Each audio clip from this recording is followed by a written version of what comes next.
জীবনে বিশেষ করে উমরার কি নির্ধারিত সংখ্যা আছে কিনা যে সর্বোচ্চ এতবার করতে পারবো বা কখন কখন করতে পারবো, উত্তম সময় কোনটা?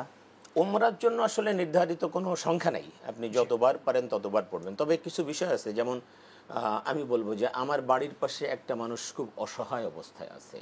আমি উমরা করব বলে ইচ্ছা করেছি, কিন্তু দেখলাম যে এই পরিবারটা খুব অসহায়, নিডি, তারা খুব চলতেছে না। তো আমি যদি উমরা না করি, উমরার টাকাটা তাদেরকে দিয়ে দিই, আশা করা যায় যে উমরার চেয়ে বেশি সওয়াব আল্লাহ তখন দান করবেন। ইনশাআল্লাহ। অথবা একটা মানুষ খুব অসুস্থ অবস্থায় আছে, বেশি অসুস্থ, তার চিকিৎসা বেশি প্রয়োজন।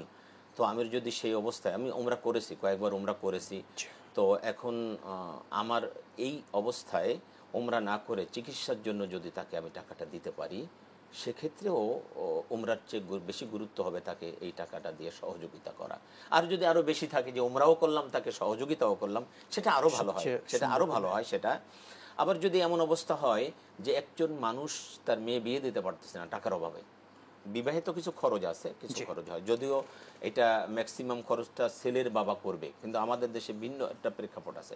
সেক্ষেত্রে এই এই কাজটাও করতে পারে যে ঠিক আছে, আমি ওমরার টাকাটা দিয়ে আমি বিবাহের ব্যবস্থাটা করলাম, তো সেক্ষেত্রে দেখা যাবে যে ওমরার চেয়ে বেশি সওয়াব আল্লাহ পাক এখানে দান করবেন। এরকম কিছু জি। বিষয় আছে। আর ওমরার জন্য সবচেয়ে উত্তম সময় হলো রমাদান। জি।